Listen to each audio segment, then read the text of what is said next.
पुण्याच्या शारदा ग्रंथप्रसारक संस्थेचं यंदाचं रौप्य महोत्सवी वर्ष आहे आणि साहित्याच्या क्षेत्रामध्ये खूप काम करणारी आमची संस्था आहे आणि म्हणून जेव्हा ही संकल्पना मनामध्ये आली की कादंबरी लेखनासाठी कार्यशाळा घ्यावी, तेव्हा गोमंतक मराठी अकादमीसमोर ही कल्पना मांडली आणि त्यांनी लगेचच ही कल्पना उचलून धरली, कारण त्यांच्याही मनामध्ये अशा कार्यशाळा घ्यायचा विचार होता आणि त्यातून संयुक्त विद्यमाने अशी ही कार्यशाळा 5 ऑगस्ट आणि 6 ऑगस्ट शनिवार रविवार 2 पूर्ण दिवस आपल्याकडे इथे संस्कृती भवनच्या सभागृहामध्ये आयोजित करण्यात आलेली आहे। याच्यासाठी मराठीतले ज्येष्ठ समीक्षक डॉक्टर अविनाश सप्रे हे मिरजेहून येणार आहेत, त्याचप्रमाणे 2 ज्येष्ठ कादंबरीकार डॉक्टर राजन गवस कोल्हापूर आणि प्राध्यापक प्रवीण बांदेकर सावंतवाडी, यातल्या दोघांनाही साहित्य अकादमीचे पुरस्कार त्यांच्या कादंबऱ्यांसाठी प्राप्त झालेले आहेत। असे 3 मान्यवर इथे मार्गदर्शनासाठी पूर्ण वेळ 2 दिवस आपल्या सर्व प्रशिक्षणार्थींसोबत उपलब्ध असणार आहेत आणि त्याशिवाय गोव्यातले 3 ज्येष्ठ कादंबरीकार, एक म्हणजे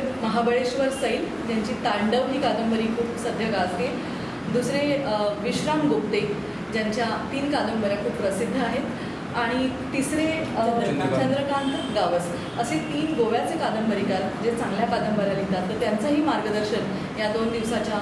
आपल्या कार्यशाळेमध्ये सगळ्या प्रशिक्षणार्थींना लाभणार आहे। केवळ उत्सवी कार्यक्रम नव्हे, ज्यातून काही नवनिर्माण होईल अशा संस्थांबरोबर सहभागी होऊन संयुक्त विद्यमाने याच्यापुढे एक नवीन पर्व सुरू होतं आहे। तर गोव्यातल्या